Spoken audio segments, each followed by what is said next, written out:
하나님 말씀 데살로니가전서 2장 1절에서 6절의 말씀입니다.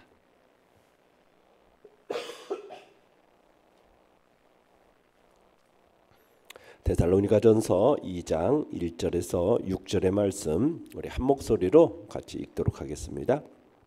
데살로니가전서 2장 1절에서 6절입니다. 시작.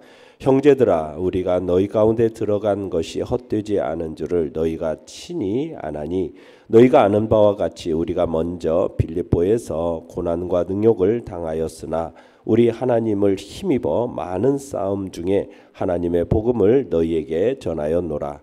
우리의 권면은 간사함이나 부정에서 난 것이 아니요 속임수로 하는 것도 아니라 오직 하나님께 옳게 여기심을 입어 복음을 위탁받았으니 우리가 이와 같이 말하면 사람을 기쁘게 하려 함이 아니요 오직 우리 마음을 감찰하시는 하나님을 기쁘시게 하려 함이라. 너희도 알거니와 우리가 아무 때에도 아첨하는 말이나 탐심의 탈을 쓰지 아니한 것을 하나님이 증언하시느니라. 또한 우리는 너희에게서든지 다른 이에게서든지 사람에게서는 영광을 구하지 아니하였노라. 아멘. 오늘 말씀의 제목은 복음 전하는 자의 자세라는 제목으로 말씀을 나눕니다. 오늘 본문은 바울 일행이 데살로니가 지역에서 전도하던 그 사역을 회상하는 내용입니다. 데살로니가에서 복음을 전하던 당시 바울과 실라 등이 어떤 자세로 사역에 임했었는가 그것을 진술하고 있는 거죠. 내용과 문제 1번입니다. 바울 일행이 데살로니가에서 복음을 전할 때 상황은 어떠했습니까? 1절 2절을 다시 한번 읽어보겠습니다. 시작. 형제들아 우리가 너희 가운데 들어간 것이 헛되지 않은 줄을 너희가 친히 아나니 너희가 아는 바와 같이 우리가 먼저 빌립보에서 고난과 능욕을 당하였으나 우리 하나님을 힘입어 많은 싸움 중에 하나님의 복음을 너희에게 전하였노라.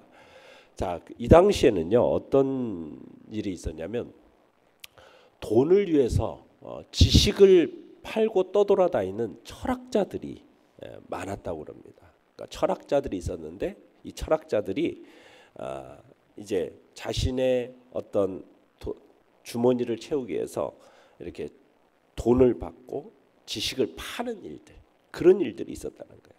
그래서 바울과 실라도 그런 조류의 틈바구니에서 이제 자기 주머니만 채우려는 어떤 파렴치한 순회 전도자 이런 사람으로 오인될 가능성이 적지 않았던 겁니다. 바울 일행이 빌립보에서 고난당한 사실에 대해서 데살로니가 교인들도 이미 아는 바다라고 이야기를 하고 있죠. 그러니까 그 당시 빌립보에서 어떤 일이 있었습니까? 로마 시민권자인 바울과 실라가 빌립보 사람들에게 모욕을 당했죠. 많은 사람들 앞에서 강제로 옷벗김을 당하고 매도 수없이 맞고 또 옥에도 깊은 옥에도 갇히고 또 발에도 착고가 채워지고 이런 부당한 능욕을 당했었단 말이에요. 이런 육체적인 고통, 정신적인 수치 이미 충분히 받은 상태 속에서 데살로니가에 들어갔었단 말입니다. 바울과 그 일행이 그런데 빌립보에서 당한 그 일에 대해서 조금도 부끄러워하지를 않고 데살로니가 성도들에게 사람들에게 그 일에 대해서 밝혔던 거죠. 너희들도 다 알고 아는 바다. 그러면서 바울 일행이 이제 빌립보에서 당한 그 고난과 능력이 어떻게 보면 복음을 전파하는 데 있어서 그 열망을 꺾지 못했음을 말해주고 있습니다. 왜 복음을 전하는 데 있어서 그 열망을 꺾지 못했느냐? 거기서 얘기하는 바가 뭡니까? 우리 하나님을 힘입어 이렇게 얘기하고 있죠. 우리 하나님을 힘입어. 그러니까 그들에게는 깊이 의지하는 대상이 있었다는 얘기입니다. 그들의 의지의 대상이 누구예요? 바로 하나님인데 그 하나님이 어떤 분이십니까? 그들에게 복음을 의탁해서 전하도록 권위를 부여하신 하나님. 그 하나님이 있었기 때문에 그 하나님을 의지해서 가진 핍박과 환난 중에서도 정말 주눅들지 않고 심하게 반대를 받는 그런 상황 속에서도 복음을 전할 수 있었다는 거예요. 복음 전하는 것에 주저하지 않았다라는 거죠. 복음의 기원이신 하나님께서 자신들에게 복음을 위탁하셨어요. 위탁. 그 우리에게 그 복음을 맡기셨기 때문에 그 사명을 온전히 감당하도록 자신을 돕고 계시다는 사실을 확신한 거죠. 그리고 그 복음이 비록 많은 사람들에게 반대를 당하고는 있지만, 그로 인해서 자신들의 핍박은 받고 있지만, 오직 복음만이 소망이 없는 사람들의 구원을 가져다 주는 유일한 길이라는 사실을 확신했기 때문에 그래서 이제 그 복음을 하나님의 힘입어서 이제 전하게 되는 겁니다. 그러면서 바울이 지금 자신들이 이렇게 담대하게 복음을 전하던 상황을 뭐라고 표현하고 있냐면 많은 싸움 중에라는 표현을 써요. 많은 싸움. 이 많은 싸움이라는 상황을 묘사하고 있는데, 많은 싸움은 어떤 싸움이겠습니까? 정신적인 고뇌가 되어버려서 육체적인 싸움을 가리키는 말입니다. 정신적인 고뇌라는 건 뭐겠어요? 항상 새로운 전도지에 직면하게 되면은 여러 가지 일들을 생각할 때 오는 긴장이 있지 않습니까? 그 긴장감, 또 반대자들로부터 오는 그 핍박, 그로 인한 정신적인 고통, 그리고 또 정신적인 고통만 있는 것이 아니라, 정신적인 긴장만 있는 것이 아니라 실제적으로는 육체적인 싸움까지도 있었다는 거예요. 반대자들이 심하게 다투고 그들과 싸워야 되는 거예요. 이런 정신적인 긴장과 싸움, 이런 것들로 인해서 중도에 그냥 포기하고 돌아가고도 남을 만큼 정말 심한 거였어요. 그러나 바울과 그 전도 일행은 하나님에 대한 믿음, 그분이 우리를 부르셨다라는 그 소명, 이런 확신이 있었기 때문에 이 모든 일들을 능히 이겨내고 복음을 전할 수 있었음을 지금 설명하고 있는 것입니다. 자, 내용 관찰 문제 2번입니다. 바울 일행이 고난 중에서 복음을 전하는 이유와 목적은 무엇이라고 고백하고 있습니까? 자, 바울 일행이 고난 중에도 목숨을 아끼지 않고 복음을 전하는 이유에 대해서 복음을 위탁받은 자로서 하나님을 기쁘시게 하기 위함이다, 이렇게 고백하고 있어요. 하나님을 기쁘시게 하기 위해서다. 자, 4절을 먼저 한번 읽어보겠습니다. 시작. 오직 하나님께 옳게 여기심을 입어 복음을 위탁받았으니 우리가 이와 같이 말하면 사람을 기쁘게 하려 함이 아니요 오직 우리 마음을 감찰하시는 하나님을 기쁘시게 하려 함이라. 지금 바울은 지금 자기 자신이 하나님으로부터 복음을 전할 수 있는 자격자로 지금 적합한 판정을 받았다라는 거예요. 그래서 복음을 선포하는 권한을 위임받았다, 이렇게 고백하고 있죠.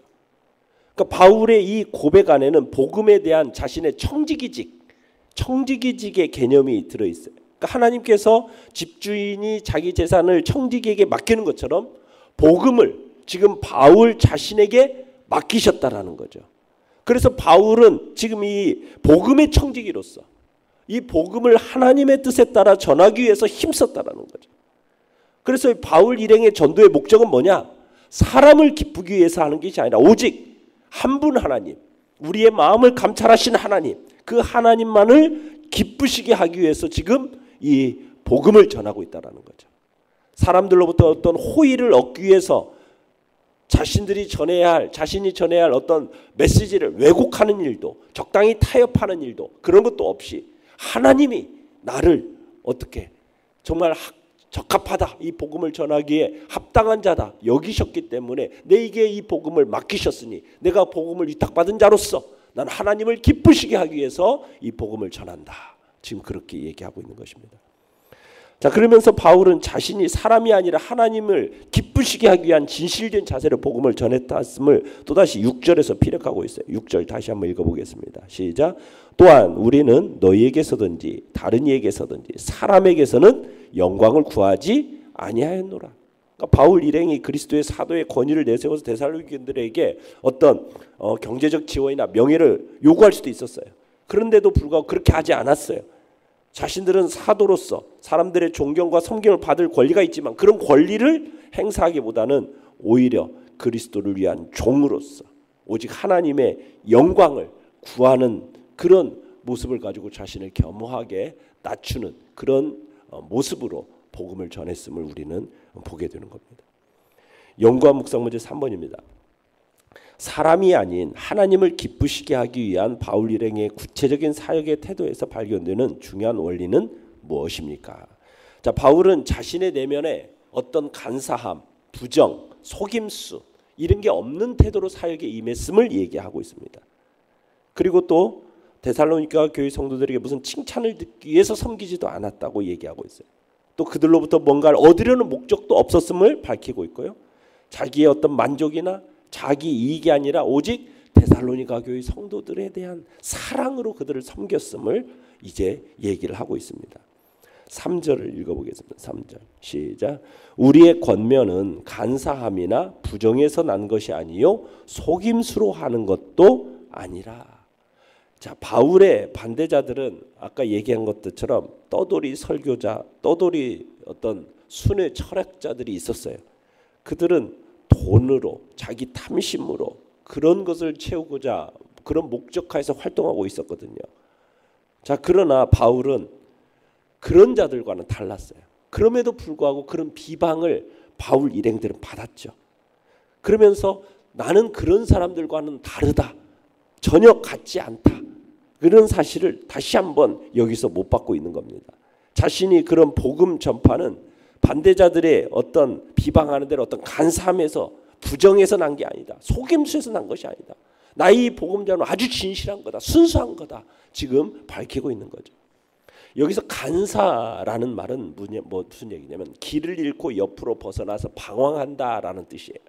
그러니까 바울과 그의 동료들은 전도에 있어서 완전히 어떤 실수를 범했다라는 어떤 비난을 받고 있었는데 준비되지 않은 채로 와가지고 지금 부정확한 지식을 전한다 이런 식으로 지금 비방을 받고 있었어요.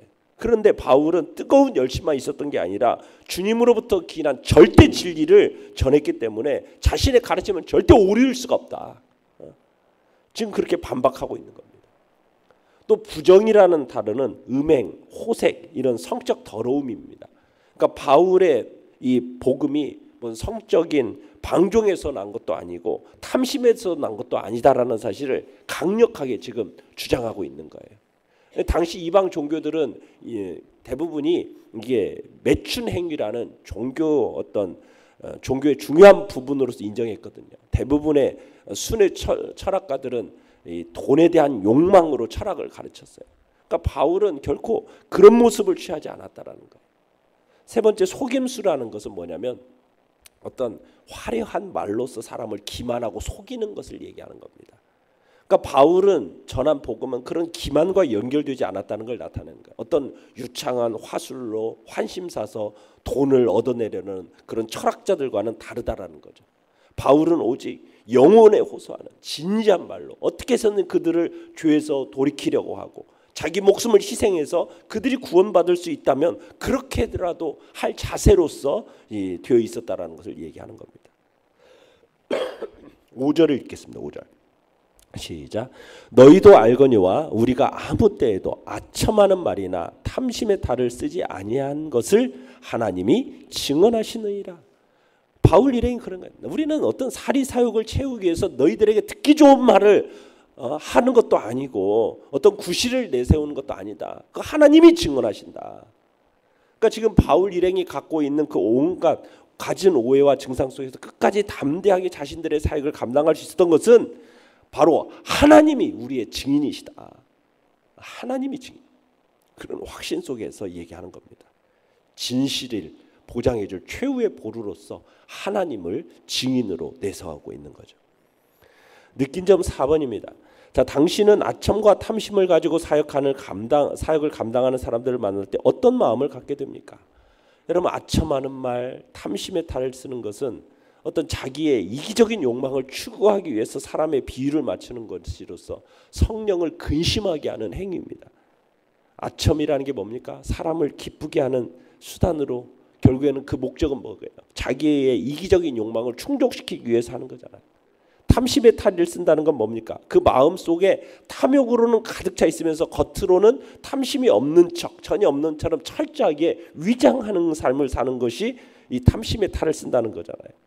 그러니까 사람이 아첨하는 말을 했는가 안 했는가, 탐심의 탈을 썼는가 안 썼는가, 이 여부는 이건 또 판단의 능력은 우리가 함부로 어떻게 판단할 수 있는 게 아닙니다. 우리 인간은 마음을 중심을 볼 수 있는 능력이 있는 존재는 아니잖아요. 정확히 그래서 사람을 우리가 정확히 알 수가 없어요. 그래서 함부로 판단해서는 안 돼요. 사람의 그 깊은 동기를 아시고 마음의 생각을 훤히 아시는 분은 누구예요?